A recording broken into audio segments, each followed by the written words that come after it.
Good morning. This is April 26th, 2020, and we're coming to you from the sanctuary at Simcoe Street United Church in downtown Oshawa. It's good to be with you for this time of worship. Before we begin, I just want to invite you to keep watching at the end of the service. So we've got a little tour of what's going on in the Backdoor Mission, just to let you know and keep you up to date on all of the activity that's going around here every day. Just another reminder that if you have not had opportunity yet to support the ongoing costs of operating the church, if you would please remember us in offering. It can be through the Canada Helps button on the website. You can send e-transfer or talk to Jennifer and sign up for PAR. Any of those things work, or if you're old school, you can drop a check in the mail, and that will get processed they get processed on a weekly basis. Let's prepare ourselves for worship. There are many ways to come to know God. Sometimes several thousand come to believe at once. At other times, a couple of old friends talk and in their conversation come to a new awareness of God's presence. It does not matter how we come to believe. We're all invited to journey with God, to grow in faith, and to find God in our midst. Come, let us worship God. Let us pray together.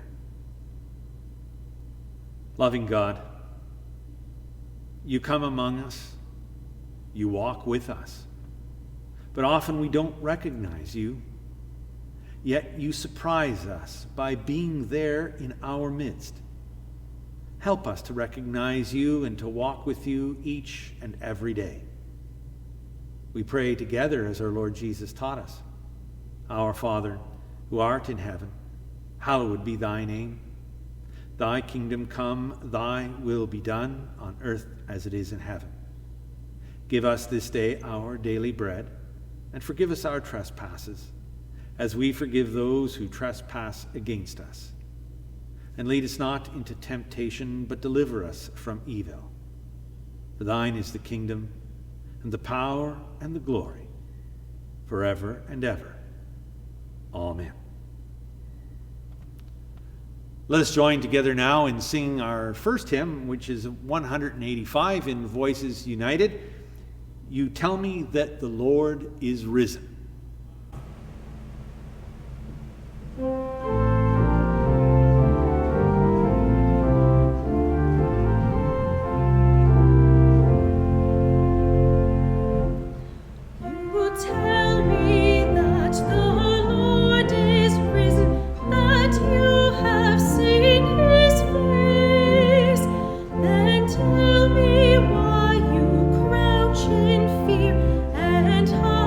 With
to wonder at the word, to search the depths of grace. Reach out and touch, here is my hand, receive the gift of faith. Let's join our hearts and minds together in prayer. Sometimes, O God, we do not recognize you. We do not realize that you journey beside us, challenging us to see the old in a new way, to dream dreams of what can happen, to know that we are never alone, and that you will never abandon us. Open us to listen to your word again, and to respond with grace and determination. Amen. I read to you now from the Gospel according to Luke. We're moving back into Luke after being in John the last 2 weeks. And in the Gospel according to Luke, at the end of Luke's Gospel, in the 24th chapter, beginning at the 13th verse. Now, that same day, 2 of them were going to a village called Emmaus, about 7 miles from Jerusalem. They were talking with each other about everything that had happened. As they talked and discussed these things with each other, Jesus himself came up and walked along with them, but they were kept from recognizing him. He asked them, "What are you discussing together as you walk along?" They stood still. Faces were downcast. One of them, named Cleopas, asked him, "Are you only a visitor to Jerusalem and do not know the things that had happened there in these days?" "What things?" he asked. "About Jesus of Nazareth," they replied. "He was a prophet, powerful in word and deed before God and all the people. The chief priests and our rulers handed him over to be sentenced to death, and they crucified him. But we had hoped that he was the one who was going to redeem Israel. And what is more, it is the 3rd day since all this took place. In addition, some of our women amazed us. They went to the tomb early this morning, but they didn't find his body. They came and told us that they had seen a vision of angels who said he was alive. Then some of our companions went to the tomb and found it just as the women had said, but him they did not see." He said to them, "How foolish you are, and how slow of heart to believe all that the prophets have spoken. Did not the Christ have to suffer these things and then to enter his glory?" And beginning with Moses and all the prophets, he explained to them what was said in all the scriptures concerning himself. As they approached the village to which they were going, Jesus acted as if he were going farther, but they urged him strongly, "Stay with us, for it is nearly evening. The day is almost over." So he went in to stay with them.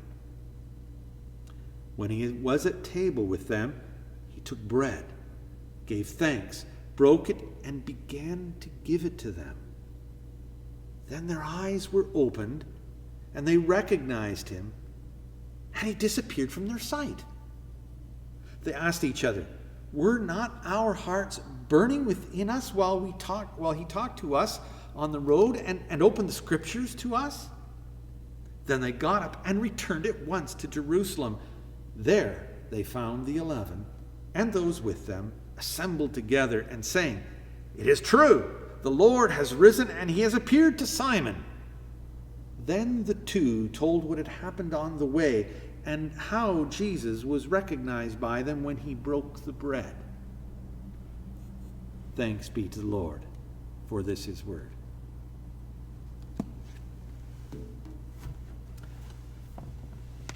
Let us listen as Tamara sings.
The gospel story I just read to you is, if you can kind of think of it, happening the same time as the gospel story of last week.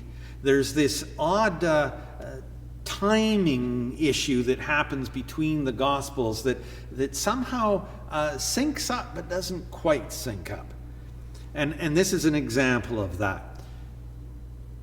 While the disciples were gathered in the upper room, there's this kind of meanwhile on the road to Emmaus thing happen.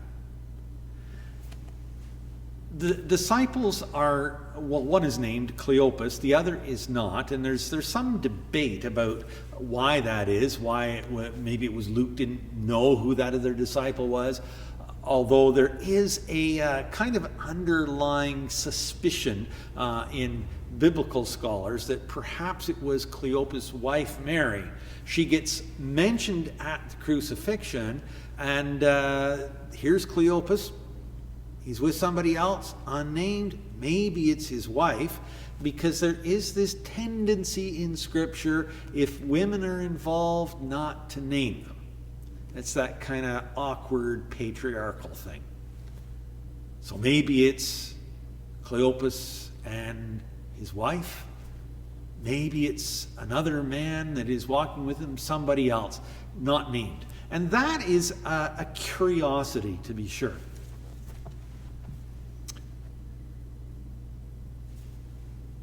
The turning point of this story is between what they expect to have happened and a revelation of an error in what they thought they had witnessed.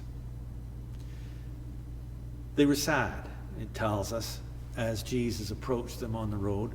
In fact, when he asked them what they're talking about, they stopped dead in their tracks, and they're sad, and their eyes are downcast. They're looking to the road. They are dejected. You can just see these people kind of deflate when they are approached, and now it is the time when they have to tell somebody else what has happened. And that's always an awkward thing when you come across somebody who doesn't know that a loved one has died, and you have to impart the news. It's difficult. It's awkward. You don't know quite how to broach it. You don't know how they're going to receive it. There's a little bit of incredulity in this interaction, in that they don't know how anybody who had come from Jerusalem wouldn't have heard of the events. Jesus had disrupted everything while he was there. He was known throughout the streets. It says that all the people had looked to him and were amazed at his teaching, at his actions, at what he was able to do, and of course, the horrible turn of events that ended in his violent death on the cross at the hands of those whose job it was to look out for the welfare of the people. And instead of that, they did something, well, we've heard on the television repeatedly the word despicable. They did something despicable. They took a healer, a man of passionate action for the poor and the downtrodden, and they arrested him and had him wounded, and then in the final indignity hung on a cross to die a painful, agonizing death. And that is a central part of our understanding of what happened on Good Friday and Easter. But it certainly isn't the whole of the story. the narrative goes on that Jesus, as they're walking along the road, and maybe you've been in one of these conversations with somebody where they tell you all sorts of amazing things. As you know, I run, and sometimes quite a long time. And what I do while I'm running is I listen to podcasts.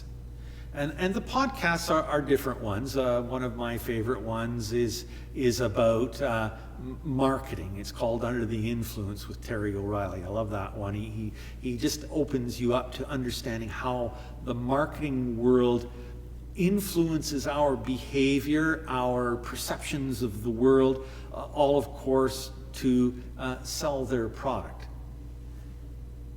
One of the other ones is a little podcast called Things You Should Know. And another one I listen to is the Shakedown podcast that is about the running world. And then the third one that I sometimes listen to, although I sometimes find it a little heavy, is the BBC podcasts that they come from all over the world. And there's been quite a few interesting ones as this COVID-19 pandemic has spread around the world, to give you a window into how it affects people in other places in the world. And that's the kind of thing that was happening with Cleopas and this other disciple as they're going along the road, that they are having a podcast, if you will, an opening up of understanding of what the scriptures were about and how they pertained particularly to Jesus. And they're amazed. It says a little bit later on in the passage that they felt their hearts somehow warmed or expanded within them as they heard about what it was all really about. And then there is that point of recognition.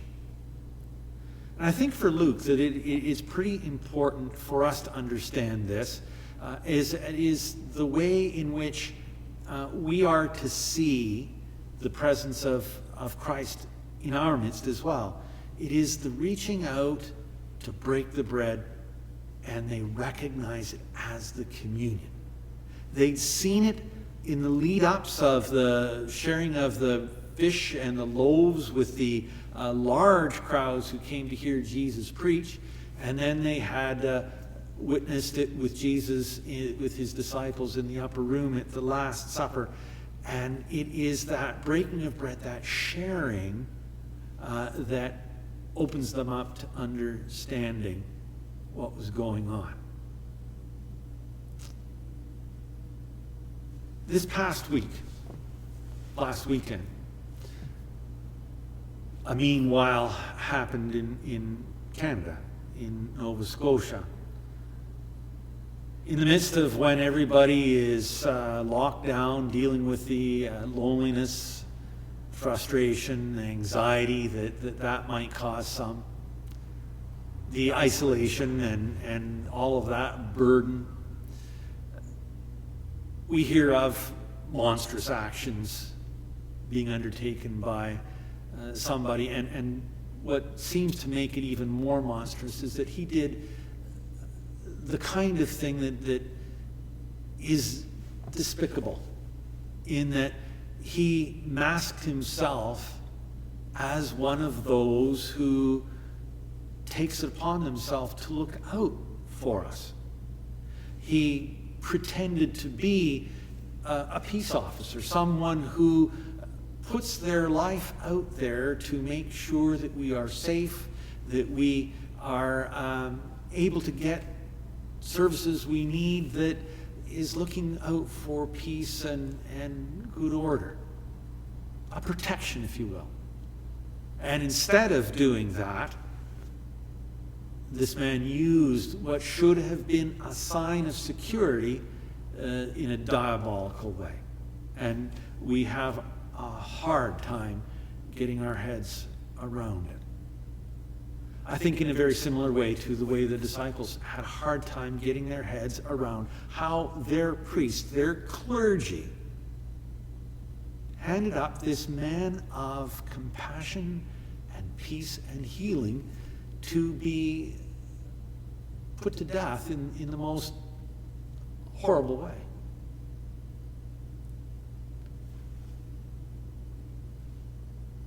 It's hard for us to see any good in that at all.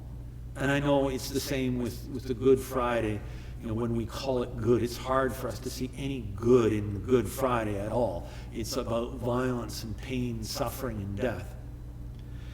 And that's what we've been witness to in Canada, and most specifically in Nova Scotia this past week. How do you see any good in that at all?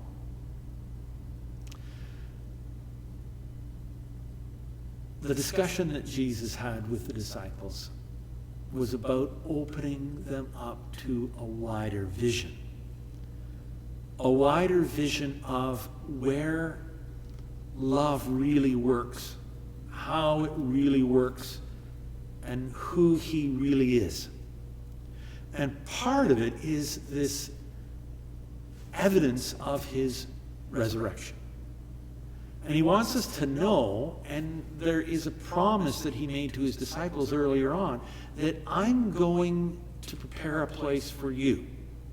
That this is necessary. That you can't go there until I go there first. I've got to get there and get it ready for you. But once I go, once I've gone there and I've made a place for you, then there will be a home in glory land, to the old spirituals, for all of us. That's a good thing. It's the blessing in the midst of all of this. In that those who suffer at the hands of such monstrous actions of other human beings, that's not the final answer. That it is the destruction of their life as they knew it. And that is terribly sad. But it is not the end of who they are. It is not the end of who they stand for. It is not the end of the things that they believed in, that they worked hard for, that made their lives important. And I think that's a thing for us to remember, and that's true about Jesus as well, that his death upon the cross was not the end of the things that he had taught were important. That had been taught were important as he opened up to Cleopas and the other disciple from the beginnings of this great experiment that God had initiated to bring people into this fellowship with him, which was about love and honor, which is about looking out for one another, of being in it together. And how is that done? I think we're seeing innumerable examples of that around us all the time. On the news every night, we hear about healthcare workers who are putting their own lives at risk to be there when we are struggling and suffering. We hear about people who go to work every day even though they are terrified in our long-term care homes. We hear about people's dedication, going to work day in and day out, long hours with all sorts of extra care, making sure that we get the food we need,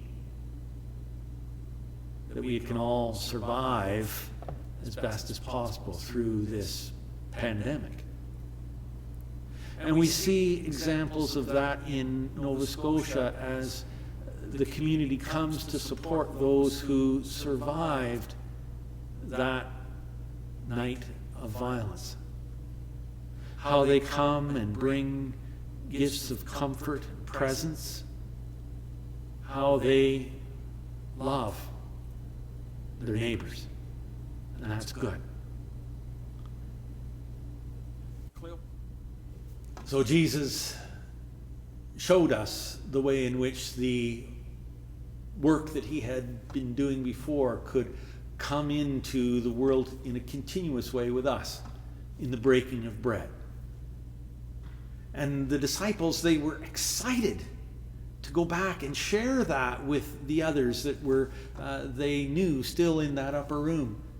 And they raced back even though it was getting dark, even though it might be dangerous on that road. Got to remember that this is in the time before street lights and electricity, and it would have been dark on that open road. And yet they raced back to share the joy that they had found, that swelling of their hearts as they understood that God's work in Jesus was going to be continued in them. It didn't end with his death on the cross. It was going to be something that was going to continue on and has continued on for centuries since and continues on even now. After our service today, I asked you to stick around and share in a little bit of a tour of what's going on in the Backdoor Mission. If you are on Facebook, make sure that you follow the Backdoor Mission. Search for it and follow it, and you'll see all these amazing updates of what's going on, and you'll recognize, I know they're masked, but I think you'll still know who they are. Some of our own members, as they are working day in and day out, doing the thing that Jesus would have us do, serving those who are hungry, clothing those who are naked, bringing comfort and healing to those who are sick. And that is going on here in your church, my church, our church, in a way that is as unprecedented as the circumstances we find ourselves in. We continue to be the blessing to the world that God would call us to be, and that's good. And I know that that same thing is happening across our country, in other nations around the world, in the poorest places in the world, that there are those who are there doing that good work. And God bless them. Our hearts were broken a little bit this week. Our compassion tested. And yet, we know that the love of God is present to the families and loved ones of those who have died, whether it is in one of our own local nursing homes or at the hands of a crazed gunman in Nova Scotia, that the love still pours out. God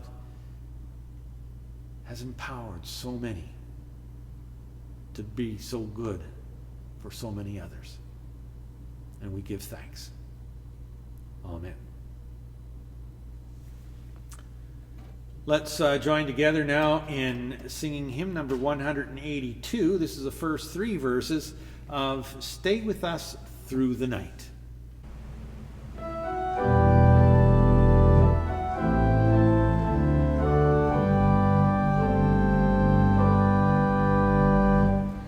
Stay with us through the night.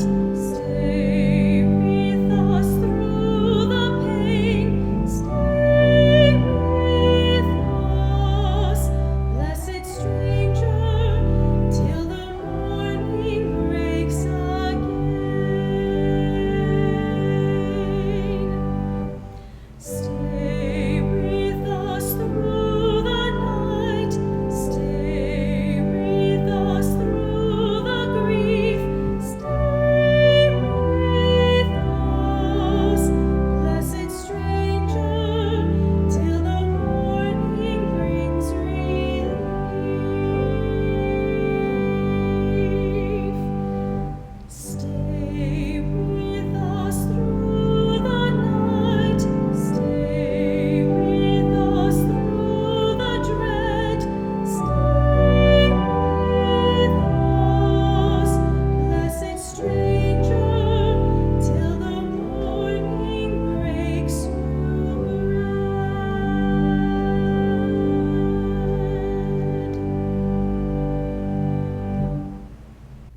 Let us join our hearts and our minds in prayer.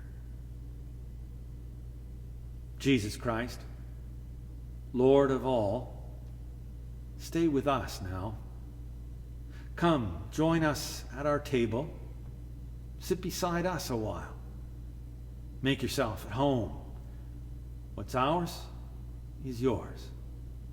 Help yourself to whatever you need. We are not big on ceremony here. We like you.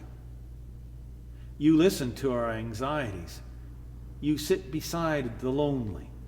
You call out callousness and meanness and teach us forbearance and peace. So stay with us a while. Comfort us or disturb us as you know best. Please don't up and leave us when we're not at our best. Maker of tomorrow, stay with us. Yes, you are welcome to stay the night. Amen. Let's join together now in singing our closing hymn today, number 184, verses 1, 2, and 4, and 5, as we walk home at the close of day.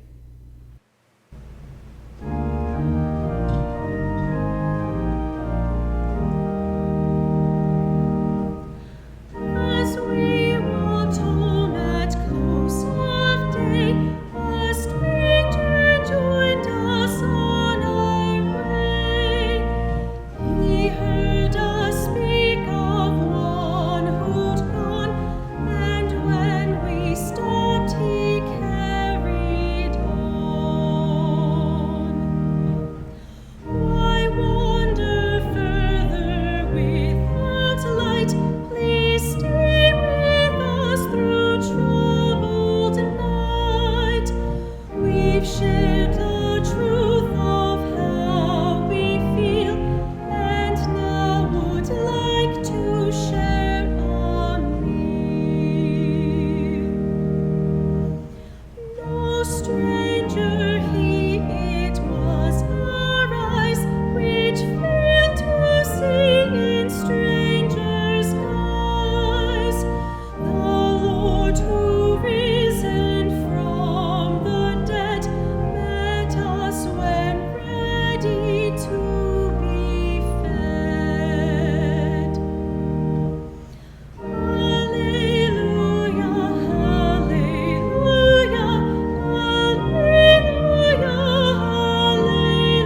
alleluia,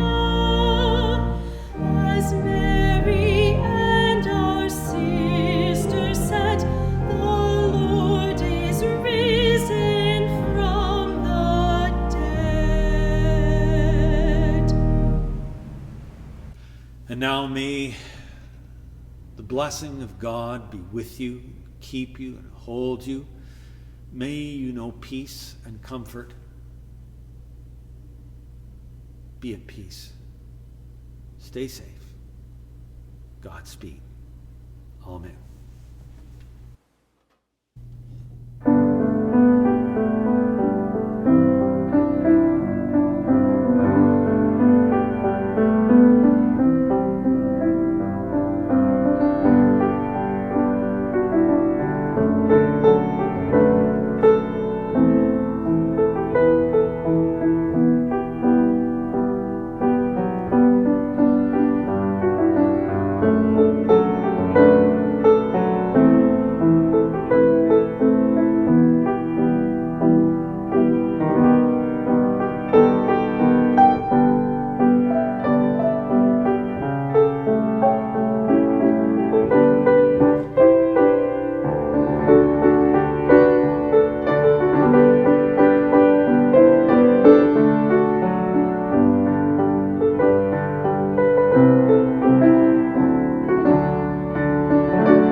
Good morning, everybody. It's good to see you and good for you to tune in to us here at Simcoe Street United Church.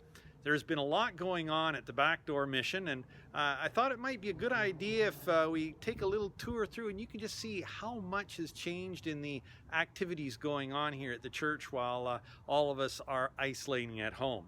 I've got with me Derek Giberson, who is the chair of the Backdoor Mission. Hi, everyone.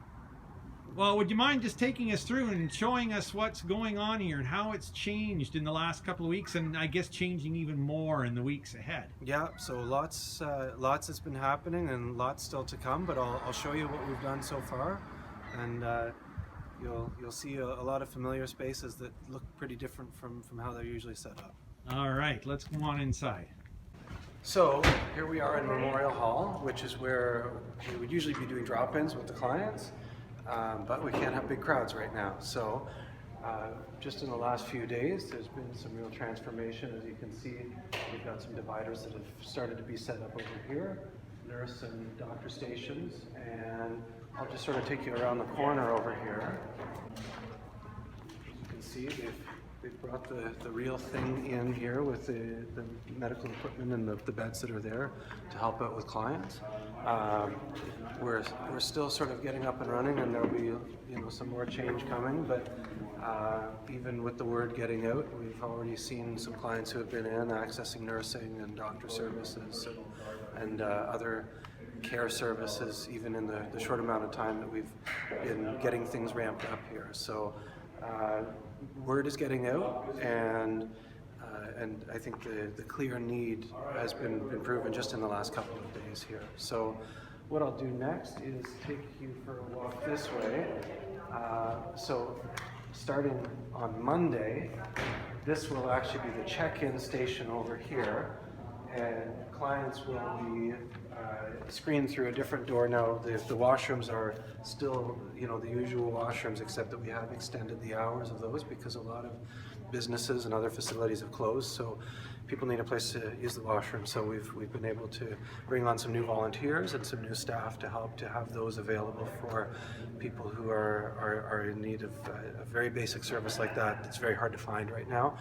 Downstairs, once we've got a little more work done, maybe we'll do another update of the showers that are being built right now, and again, another service that we're really excited to be able to provide. So we'll take a walk down the hall.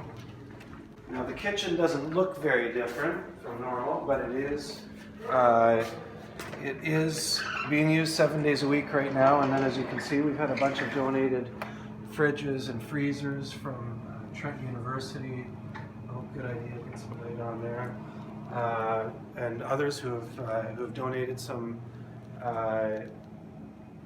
fridges and freezers that they were able to provide to help, because with 7 day a week service, you've got a lot of food, and the fridges and freezers that we had were not quite enough to fit everything before. So we moved everything down here, so the things that were usually in our pantry have been moved down into this space for right now, and we're still getting this all kind of organized and finding the right shelves and corners for everything. But William, who is our food service coordinator and chef, along with volunteers and other helpers, they're starting to get everything into their different places into the space here and get nice and organized. There's been a lot of really tremendous food donations that have come in, so getting everything organized and finding space for it has been one of those good problems to have, which is a lot of great support from the community. So it doesn't look too different from what you're used to, but beginning of the week, this room, the chapel, it was picked because it's got just a little bit more of a calmer, kind of quieter feeling to the space. So this will be used for mental health counseling and a rest and respite area for individuals who have come off the street and they're just dealing with some sort of crisis that might not be physical health, which would be more back over in Memorial Hall, but might be a mental health need, just some support, a space to be able to rest.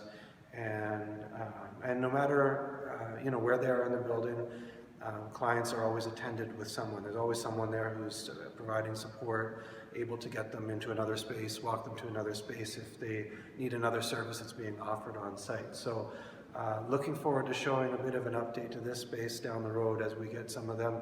The Durham Mental Health Service workers are actually in the building right now, just doing a tour of the building, figuring out where everything is with some of the folks who are already on site and setting up there, showing them around, and starting on Monday they'll actually be setting up in this space here. So that's sort of it for the spaces that have changed, I think. I think there's a security office upstairs. Oh, yes, that's right, yeah. We've set up a couple of...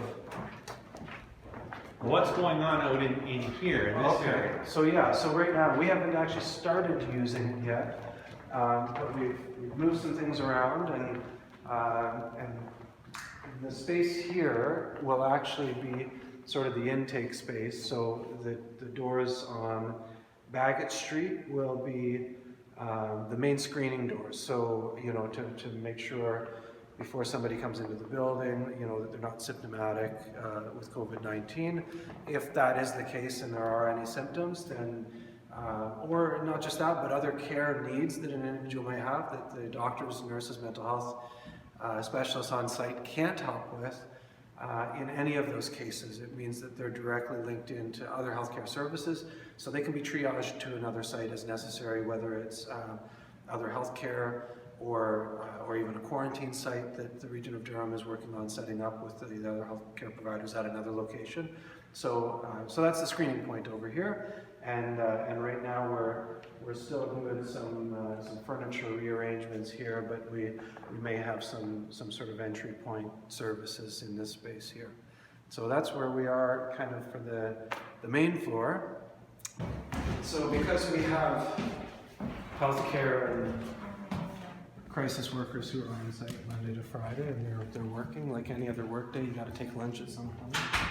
So we've set the tables up in here so that they can come in and have their break, have their lunch. And my field office keeps getting bumped further and further afield in the building. I started in Memorial Hall when this all started, and then down to the parlor, and so now I'm way up in the corner here. This is Derek's little corner over here, and he's got everything organized. I wouldn't say organized, but that's it's certainly here anyways.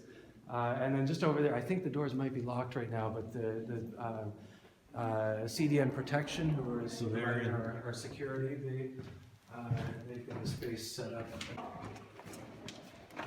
Yeah, so their doors are locked up, but what they've got set up here, or that they're starting to set up, is like a field office for them as well. So they provide security, and this is kind of their home base because they also patrol a few other properties downtown Oshawa. So it made sense to have them right on site, and you know, any of their supplies that they need, as well as they'll be able to actually patch into our security cameras that the mission has been using. And that way they can see over the parking lot, but they can also see what's happening on the cameras. And it's just a good visible presence. Best place for them or best place for us to have them set up their field office is right here on site. And then that way, everyone just sort of can see that the property is well monitored, and if there's any safety needs, that there's somebody close by. So, yeah, so that's where we're at as of sort of late April, and I'm sure within about 2 weeks from now, there will be a whole new update that we can provide in a couple weeks. So. Well, thanks, Derek, and I'm sure everybody's been curious as to see what's going on while they're all isolating at home and missing coming in on Sundays and for other programs. And it's, I think, good for all of us to know that the church is still serving the community in a very vital way. Yeah, in a really big way. Yeah. Thank you very much, Derek. Yeah, thank you.